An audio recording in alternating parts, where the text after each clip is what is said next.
Hello everyone. We are going to see the world most complicated writing system, and I see that Thai language also include in this one. Let's see the video and know how we can learn Thai language.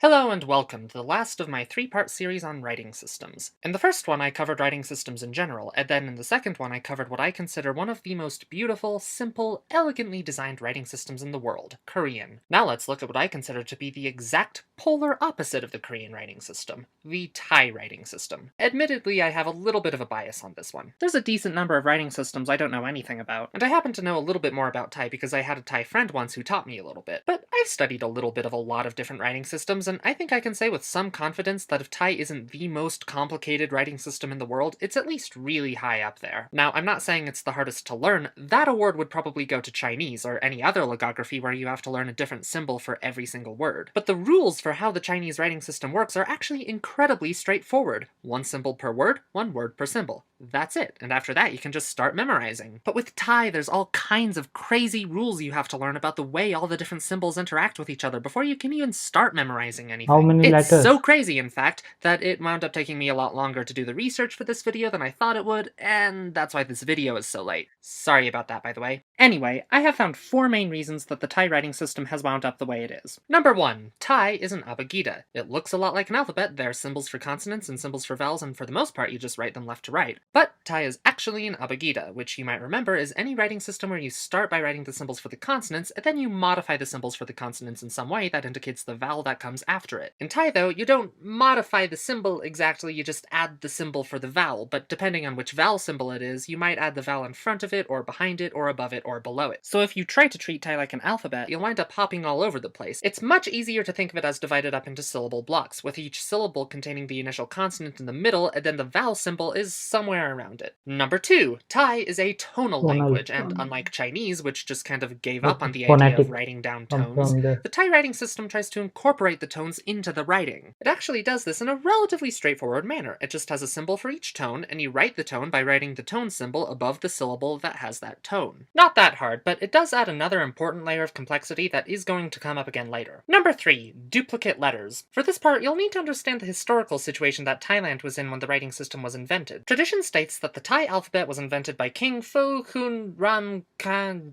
Never mind, I have no idea how to pronounce this. It was invented by this guy, and besides creating the Thai alphabet, he is also credited with firmly establishing Theravada Buddhism as the dominant religion in Thailand. Now, Buddhism originally came from India, so most of the Thai words that describe things having to do with religion, or Buddhism at least, originally come from Sanskrit and Pali, 2 languages from India that a lot of Buddhist texts are written in. Thing is, Sanskrit and Pali both have a lot of sounds that don't exist in Thai, so there are a bunch of sounds that are pronounced differently in those languages that are pronounced the same in Thai. Despite this, the king of Thailand, whose name I can't pronounce, wanted to preserve the original spelling of these words. For instance, Sanskrit and Pali both have 2 sets of alveolar consonants, consonants that are pronounced against the front of the mouth. Normal ones like we do, as well as these weird ones called retroflex consonants. And I'm not going to try to explain how these are pronounced differently, partially because I don't really understand it myself, but the point is, Thai didn't have these weird retroflex consonants, so when it took words from Sanskrit and Pali, it just pronounced them as normal alveolar consonants. But King What's-His-Name wanted to be able to look at a Thai word that came from these languages and tell how it would have been spelled and pronounced in the original Indian language. So he made up 2 sets of letters, one for each way of pronouncing it in the original Indian language, resulting in the Thai writing system actually having a bunch more symbols than it does sounds. This might seem pretty silly, but it actually happened a lot in history where people wound up with more symbols than sounds so they could accurately transcribe things from other languages. The only reason we have the letter C and the letter K in English is because people in ancient Rome wanted to be able to accurately transcribe things from ancient Greek. And there are a couple diacritical marks that don't mean anything different in English, but we took in order to preserve the original spelling of the language we took it from. So as you can see, Thai started out pretty complicated when it was first invented. It was an abagida that looked like an alphabet, it had a bunch of tone markers, it had a bunch of duplicate letters for transcribing things from Indian languages, but that's nothing. That's not even the beginning of why Thai is so complicated today, because by far the biggest reason Thai is so complicated is... Number 4. Thai has changed a lot over the past 700 years. All languages change over time, but much of the time the way we write them down doesn't. Because of this, in general, the longer it's been since the last time a language had major spelling reforms, and the more the pronunciations changed since then, the harder it becomes to tell how something is pronounced based on how it's written, and vice versa. For the Thai language, the biggest thing that's happened is that a little while after the writing system was invented, it underwent a massive sound shift where a bunch of vocalized sounds, specifically the b,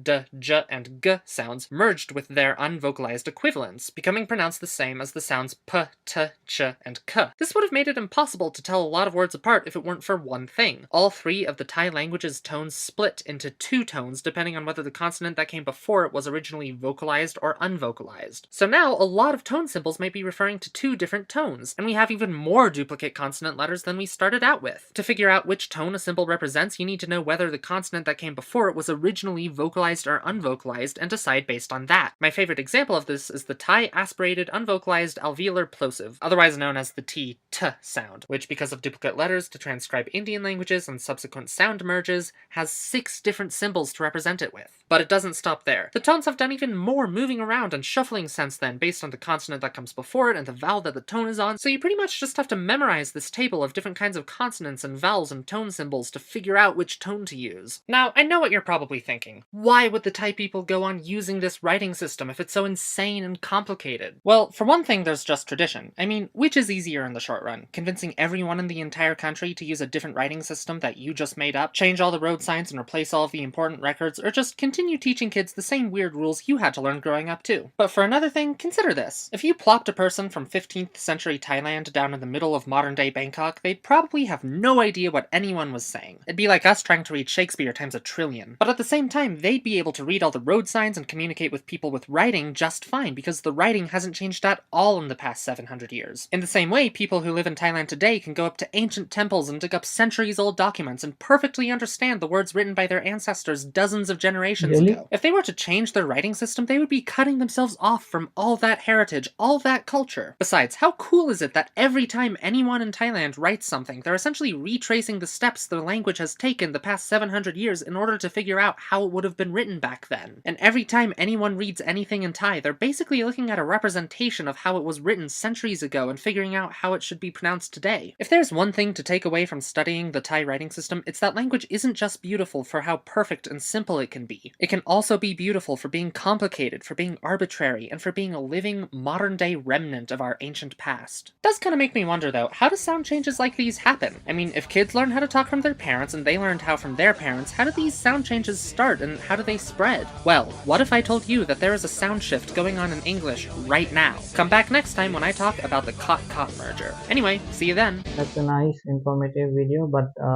you can tell us in comments.